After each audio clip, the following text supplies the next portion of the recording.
On September 12, 2025, the sky delivered a shock no one was prepared for. Astronomers around the world spotted an object blazing in from deep space with a tail stretching wider than 5 full moons, bright enough for backyard telescopes to see. It was quickly designated C. 2025 R2, but observers began calling it Swan. This was no ordinary comet. It was bigger, brighter, and stranger than anything previously recorded. What stunned scientists even more was its timing. Another interstellar visitor, the already infamous 3I, Atlas, was also inbound, racing toward the Sun from the opposite side of the sky. Both were set to reach their closest approach to the Sun within the same 10-day window, hidden behind the glare during their most critical moments. Two unusual objects, converging at the same time, following paths that defied the odds. Some astronomers stopped calling it coincidence. They started whispering a different word: mission. Unlike normal comets, which scatter sunlight in predictable ways, Swan reflected light as if its surface were metallic. Spectra hinted at nickel and cobalt, the same elements we use on Earth to create durable alloys. While most icy bodies break apart near the Sun, Swan stayed intact, shining brighter than any natural model could explain. Its tail wasn't a random cloud of vapor either. It pulsed rhythmically, as though tiny bursts of propulsion were adjusting its course. By comparison, Atlas behaved like a smaller, agile craft, erratic, accelerating in sharp bursts, its tail changing color in ways no natural process matched. Together, the two didn't look like wandering debris. They looked like components of the same system, one massive and shielded, the other fast and maneuverable, converging at a moment Earth could barely observe. Plotting their approach on star maps revealed something even more striking. Swan arrived from Aquarius, Atlas from Sagittarius, two regions separated by a quarter of the sky, yet they crossed into the inner solar system at almost the same distance from the Sun, reaching perihelion only days apart. In cometary statistics, this is essentially impossible. Random visitors scatter across centuries, they don't synchronize like this. Then came the blackout. From October 8 to October 18, the Sun's glare blinded our instruments, the one window when neither object could be directly tracked. Their closest approaches to the Sun and to each other happened exactly during this period. To many, this looked less like accident and more like coordination, as if their paths were engineered to rendezvous under cover of solar interference. Energy readings deepened the mystery. Atlas's sudden bursts already required power comparable to multiple nuclear plants. Swan's output dwarfed even that, implying energy on the scale of thousands of gigawatts, far beyond any natural comet nucleus. Instead of outgassing, it looked like active control, plasma bursts steering a colossal machine. Its pulses were regular, almost like a beacon transmitting information. Ancient cycles offered an even stranger clue. Calculations suggested Swan's orbital period could be more than 22,000 years, meaning it may have passed this way during the last ice age. Prehistoric carvings at ancient sites showing spirals and celestial symbols suddenly gained new relevance. Could early humans have seen a glowing fortress in the sky and recorded it as myth? Official channels grew quiet just as public curiosity peaked. Space agencies cited routine, solar conjunction downtime, suspending high-resolution imaging and radar tracking. Leaked memos suggested otherwise, restrictions on raw data, denied observation requests, and reassigned research teams. But as institutions fell silent, independent astronomers rallied, sharing data across private networks and backyard telescopes to fill the gap. Spectra from the James Webb Space Telescope added one more shock. Instead of the messy mix of ice and dust typical of comets, Swan's tail contained structured organic molecules, the chemical seeds of life, arranged with unusual purity. Some began theorizing it was not merely a machine but also a carrier, a ship built to transport or distribute life between star systems. Atlas, agile and active, could be the scout or messenger. Swan, massive and shielded, the archive or transmitter. Then came the signal. Amateur satellite trackers detected a burst of structured energy from Swan aimed not at Earth but at the Moon, specifically a region with unexplained gravitational anomalies. Linguists and mathematicians struggled to decode it. The possibility arose.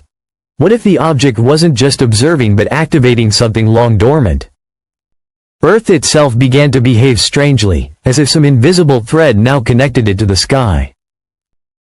Across continents, magnetometers picked up pulses perfectly synchronized with Swan's emissions, soft but steady beats, repeating every 43 seconds like the tick of an unseen clock.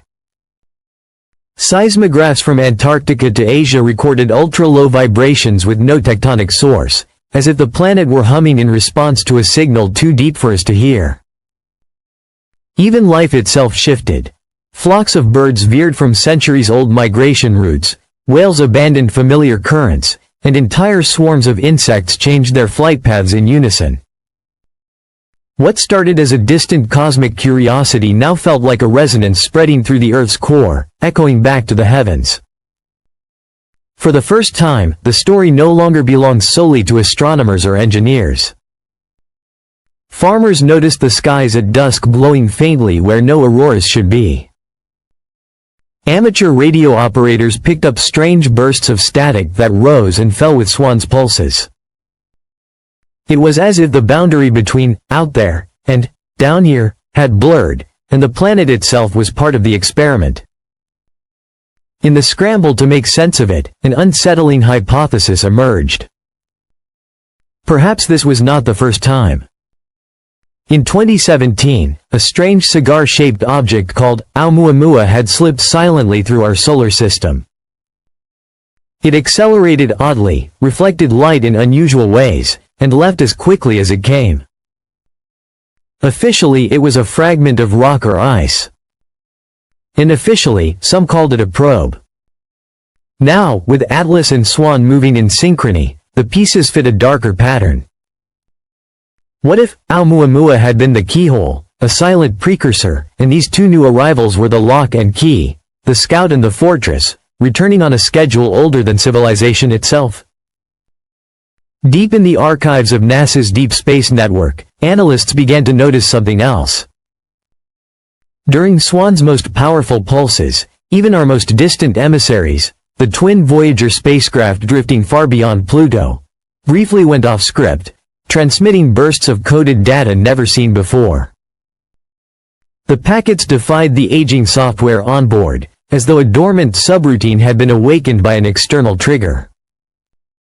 The Voyagers were launched in the 1970s, long before Swan's approach. Yet now they responded, not randomly but in rhythm with the pulses from the inner solar system. The James Webb Space Telescope was built to peer into the first light of the cosmos, to decode the birth of galaxies billions of years away.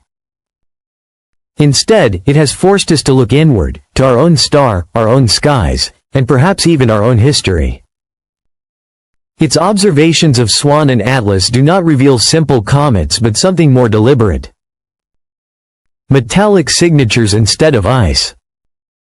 Structured organics instead of chaos. Propulsion bursts instead of random outgassing. Their synchrony, their power, and the carefully timed blackout window when the sun hides them from our instruments all point toward intent.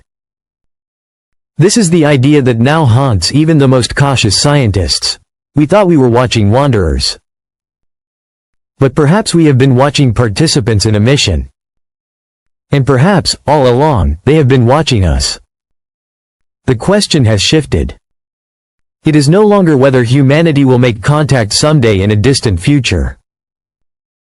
It is whether contact has already happened, quietly, invisibly, embedded in a cycle that predates our species. And it forces an even deeper question. If this is contact, then what role do we play? Are we recipients of a message, subjects of an experiment, or simply collateral witnesses to a process we were never meant to interrupt?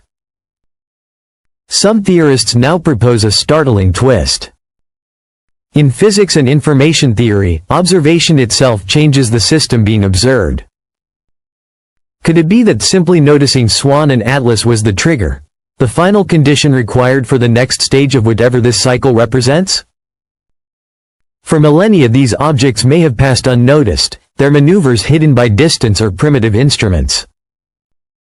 Only now, with a planet-wide network of telescopes, sensors, and satellites, have we assembled the full picture. In doing so, have we signaled back? Have we declared to the cosmos, we are ready, we are watching? If so, then perhaps the responses we're seeing, the pulses in Earth's magnetic field, the vibrations under our feet, the shifts in animal migrations, are not random effects but part of the reply. Swan and Atlas may not be sending us a greeting at all. They may be listening, testing, or activating something we do not yet understand. And that is the most unsettling thought of all. Because it means this is no longer an astronomical story about distant stars. It is a story about us, about a planet that might have been part of a larger system from the beginning. The fortress and the scout, the lock and the key, converging now, not by chance, but by design. Sometimes the act of looking is itself the signal. And now, as Swan's pulses ripple through our world and Atlas dances around the sun, the universe may finally be answering back.